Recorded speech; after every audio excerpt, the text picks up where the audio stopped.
Good evening friends. सबसे पहले तो आपको सबको बहुत बहुत मुबारकबाद।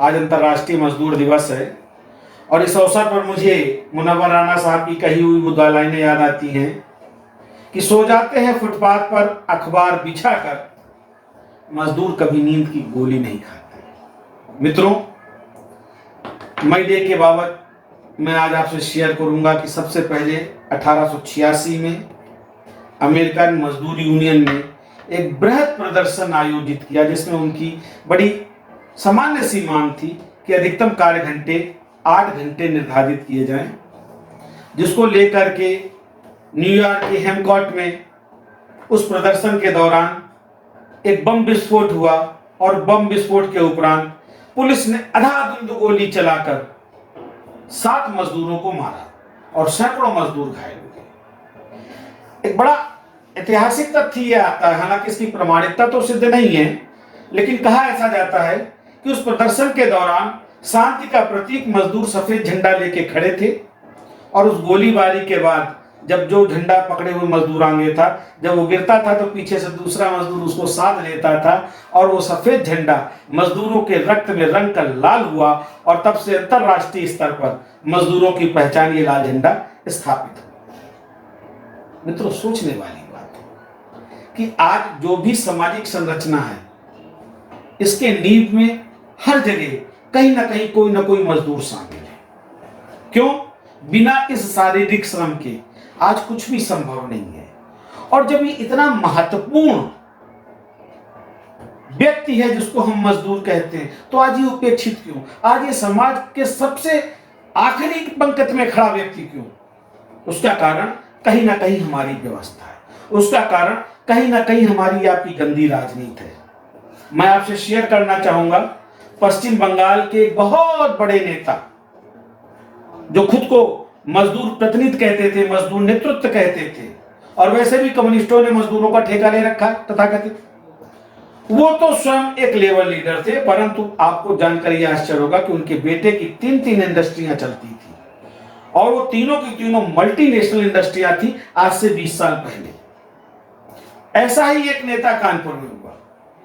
जब तक कॉमरेड एसएम बनर्जी कानपुर से सांसद रहे, 3 बार के निर्विरोध मतलब इलेक्शन हुआ, लेकिन उनको कोई दूर दूर तक उनको चुनौती देने वाला नहीं था।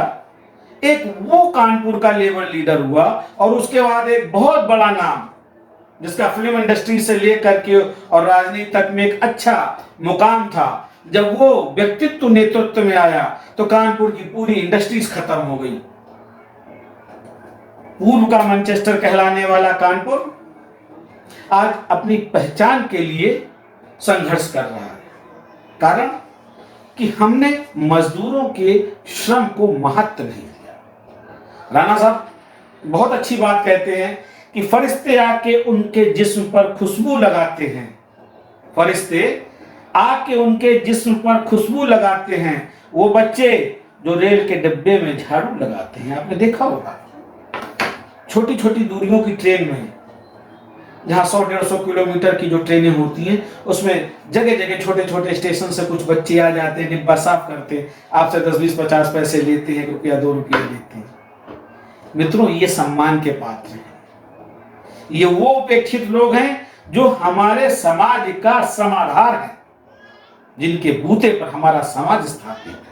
यही लेबर हमारा घर बनाता है, यही लेबर हमारी इंडस्ट्री चलाता है, यही लेबर हमको करोड़पति, अरबपति और खरबपति बनाता है। और उसके बाद भी दुर्भाग्य देखिए कि यही लेबर उपेक्षित रहता है। मैं आपके साथ